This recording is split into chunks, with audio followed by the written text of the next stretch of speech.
Audio Jungle.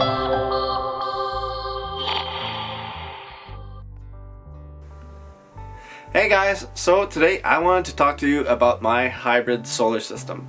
So I've been a little bit hesitant about talking about my hybrid solar system because, well, I did all the work myself and I didn't have a qualified electrician like look it all over, and you know, I just went by YouTube and I did everything myself, and I'm sure that there are some things that are not 100% up to code, and I don't want you to copy exactly what I did without getting it looked over. But I'm just trying to help some people understand how the solar system like actually work. I'm actually really doing this for a friend that asked.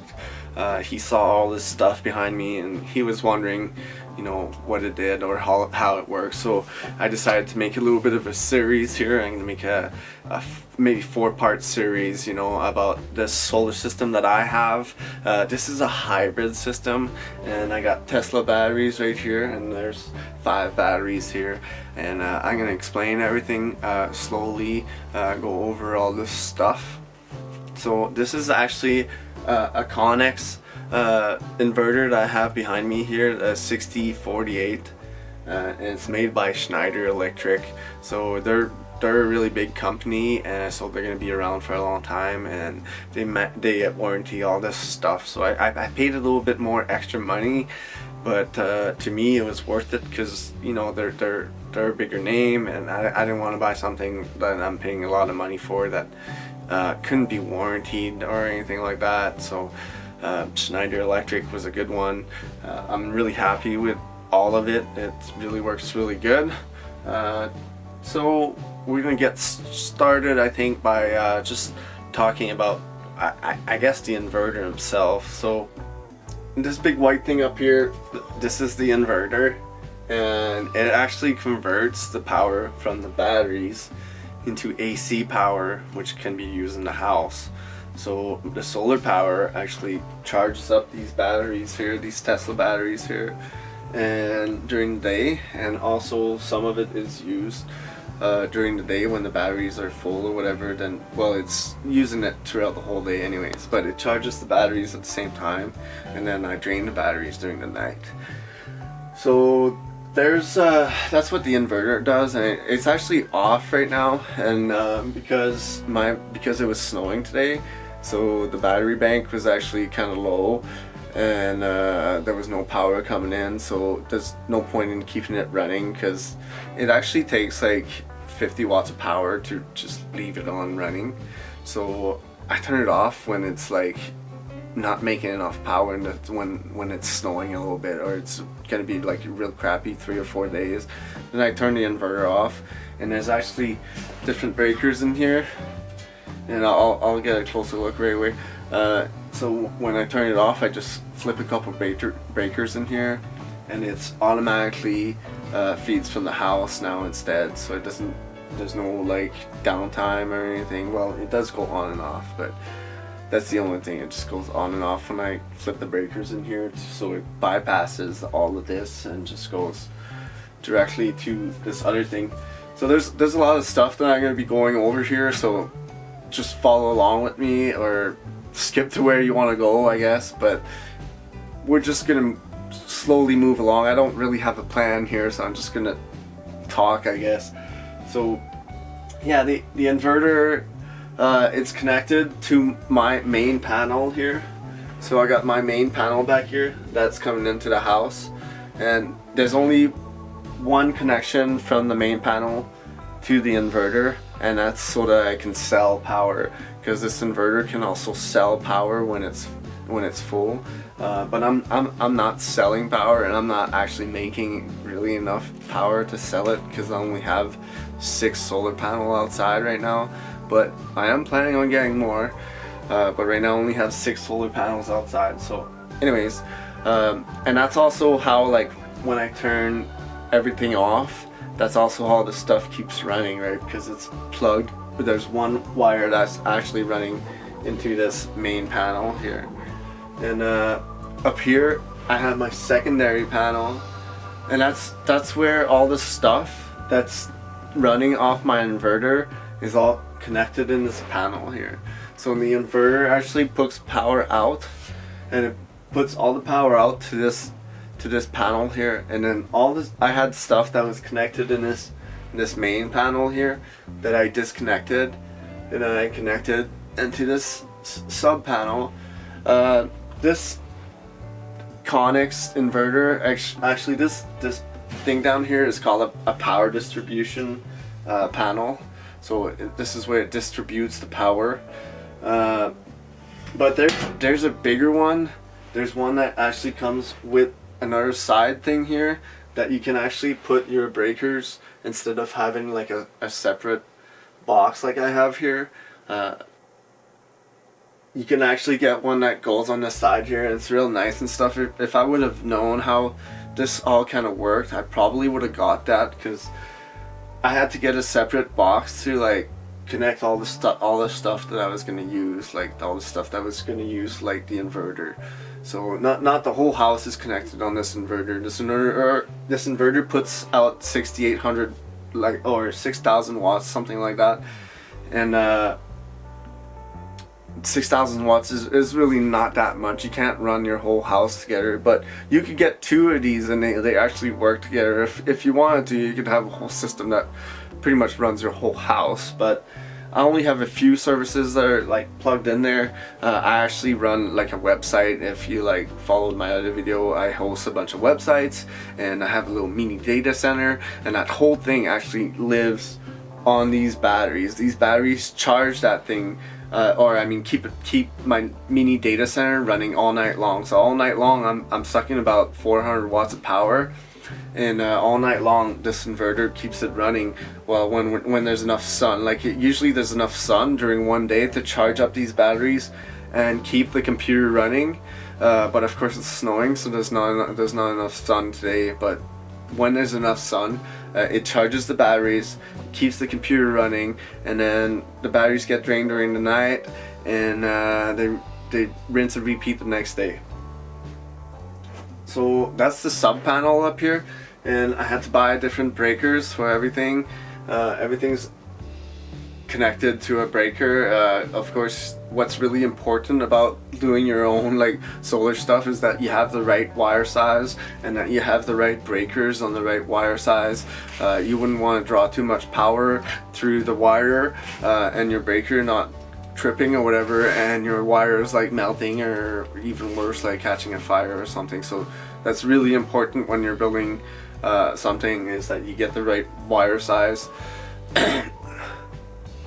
This inverter that I have behind me, it actually runs on like this voltage, like in between a certain voltage, and it runs in between, I think it's 40 volts to 68 volts. So it needs a battery bank connected to it to work. So this is a hybrid system. There's like 3 different kinds of solar system that you can get. There's a hybrid system, which is what we have here. There's just a plain off-grid system, and then there's a grid tie system. So there's 3 different systems. This one is a hybrid, so it actually uses batteries, and it's tied into our main panel as well, so it could do both. But it needs a battery bank to work. Without a battery bank, this inverter will not work. So it needs, even if it's plugged into the house panel, it's not meant to be a grid tie cell system, which is exactly what a grid tie system is.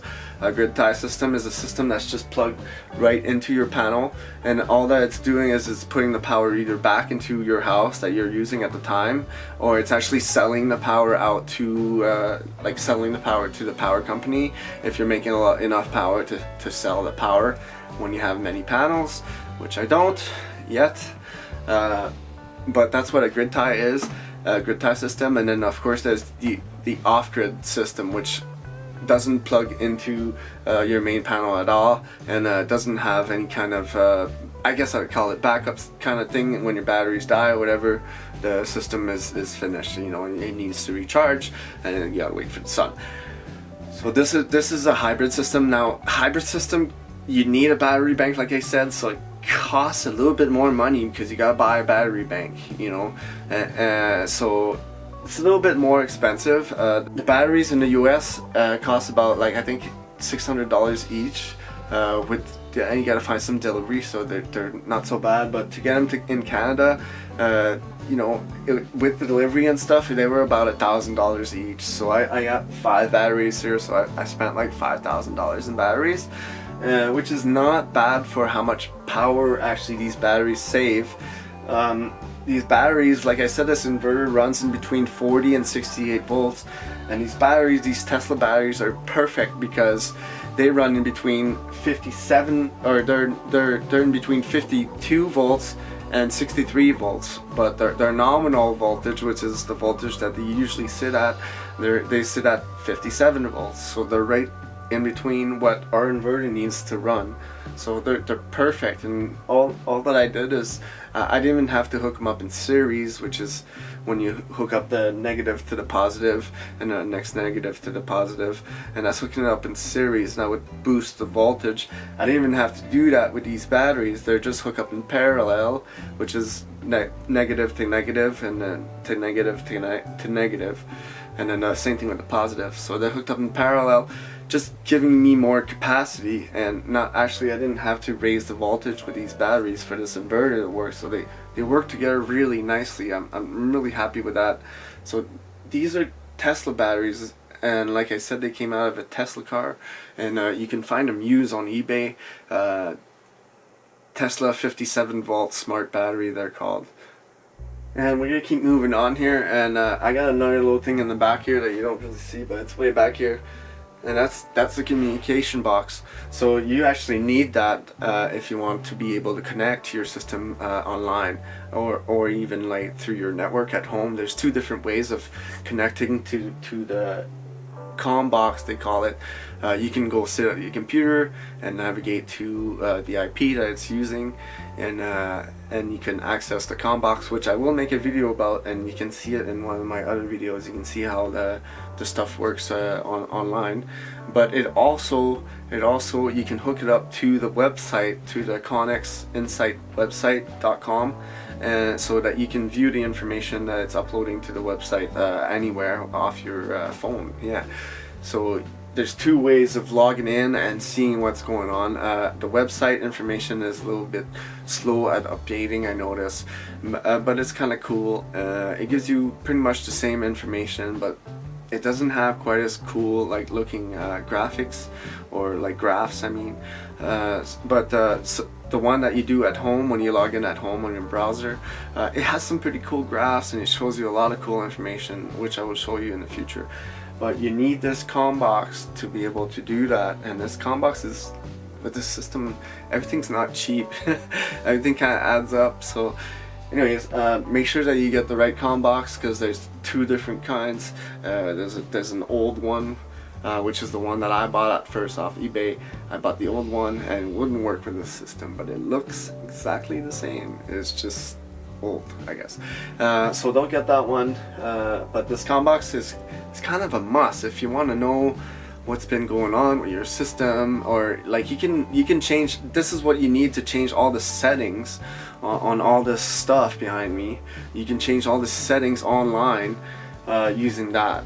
Or if you don't have one of them, you need one of these, which is the display panel. Without this display panel or one of them, there's actually no way of controlling the settings on this thing. So you have to buy this thing or that thing, which you know, I bought both because I like to mess around with it down here, and I like to use like my computer to like log in and see all the cool graphs. So this Connex SCP, they call it, so I can't remember what it stands for, but it's the Connex SCP, and that's what controls it controls everything actually. It lets you control this thing up here, which is my MPPT charge controller, which I will talk about in a second. And it lets me control the inverter, and it also lets me control this display panel itself, and it lets me control that comm box. So I have access to everything off this thing, and access to everything off of that. So the next thing that I have on this wall here, which is actually the only thing that's running right now, is my MPPT charge controller. So this is what actually gets the voltage from the solar panels. The solar panels are hooked up directly to this thing, and this thing is hooked up directly to the batteries. And the batteries are just hooked up to this inverter. The inverter is hooked up directly to the batteries. It's not really hooked up to this at all. All this does is charge batteries. So right now it's accepting a different kind of voltage and amperage from the solar panels. If I change it right now, it says the input right now coming in from my solar panels is 92 volts. I got 92 volts at 1.3 amps. So there's really not that much power coming in right now because I said that it was snowing, so there's a bunch of snow on them. But still there's 136 watts coming in. But that's coming in from the solar panels. But my batteries, they don't work on 106 volts. They work on 57 or whatever I said. Right now they're at 53.9 volts. So they're not at, so this thing actually changes what's coming in from the solar panels and to what my batteries will accept. And there's settings in here, so you set it to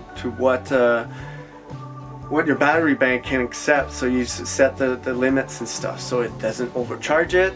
And well, undercharging, that's a different story. That's you using too much. If undercharging is a different story, but this thing just controls and make sure that you're getting the right voltage to your battery and vice versa, the right amps and stuff. And they sell a bigger one of these by Connex. This is the 60 amp 150 volts, so that's what it will accept. It will accept 60 amp up to 150 volts, and it can output that to the batteries to whatever you need it to be.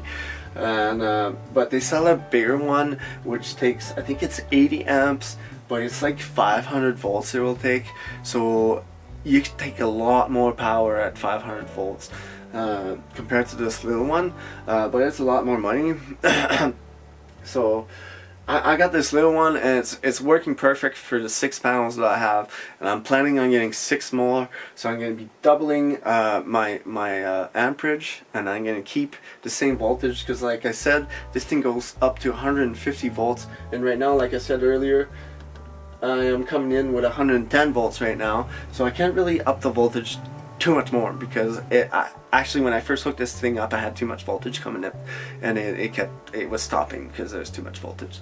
So I can't set the voltage too much higher. So what I can do though, of course there's only 1 amp, and like I said, this thing takes up to 60 amps. So I could, the way that I hook up my panels outside, I could boost up the amperage so that yeah, I can make more power. So anyways, I'm gonna hook up 6 more panels outside, and sometimes I've seen this go up to I think it was 12 amps. That's the max that I've seen.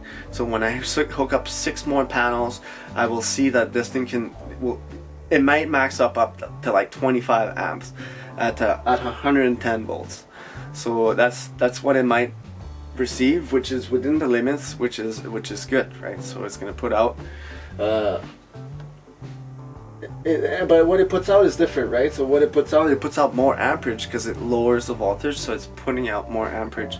So it might put out actually like up to like 50 amps maybe, and it might double the amps. So you gotta make sure that you have the right wire size inside because 50 amps needs quite a bit bigger wire size. It's the amperage that matters with your wire sizes. The voltage really doesn't matter. It's when you have more amperage, then you need bigger wire. So you got to make sure that you have the right wire size.